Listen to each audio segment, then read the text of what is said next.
നമസ്കാരം കൂട്ടുകാരെ, welcome to Anita's food diary. ഇന്ന് നമ്മൾ ഉണ്ടാക്കാൻ പോകുന്നത് വഴുതനങ്ങ മെഴുക്കുവരട്ടിയാണ്. അതിനു വേണ്ടി മീഡിയം സൈസുള്ള 2 പർപ്പിൾ കളർ വഴുതനങ്ങ എടുത്തു വെച്ചിട്ടുണ്ട്. ആദ്യമേ ഇതിൻ്റെ ഞെട്ട് കളഞ്ഞിട്ട് നന്നായിട്ട് കഴുകിയെടുക്കുക. എന്നിട്ട് കട്ടിംഗ് ബോർഡിൽ വെച്ചിട്ട് ഇത് റൗണ്ട് ആയിട്ട് തിൻ സ്ലൈസ് ആയിട്ട് അരിയുക. ഇപ്പം ഞാനിതെല്ലാം കട്ട് ചെയ്തെടുത്തിട്ടുണ്ട്. എന്നിട്ട് ഞാൻ വാഷ് ചെയ്ത് വെച്ചു.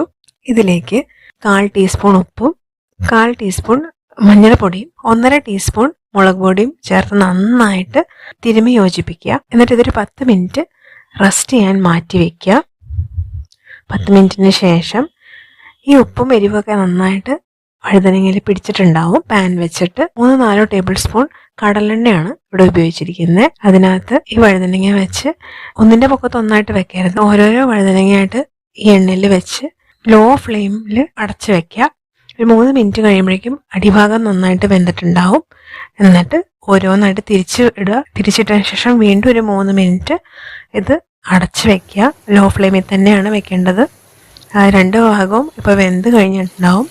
മൂടി തുറന്നിട്ട് ഇതിലത്തെ വെള്ളം മുഴുവനും വലിഞ്ഞ് ഇത് ക്രിസ്പ് ആവുന്നവരേക്കും ലോ ഫ്ലെയിമിൽ തന്നെ തിരിച്ചും മറിച്ചും ഇട്ട് ഫ്രൈ ആക്കിയിട്ട് എണ്ണ മാറ്റിയിട്ട് ഇത് മാത്രമായിട്ട് വഴുതനങ്ങ പുറത്തേക്ക് എടുക്കുക. ഇത് ചോറിൻ്റെ കൂടെ കഴിക്കാൻ നല്ല ഒരു കോമ്പിനേഷനാണ്. ഞാൻ സാധാരണ ഇത് ചോറും തൈരും കൂടെയാണ് കഴിക്കാറ്.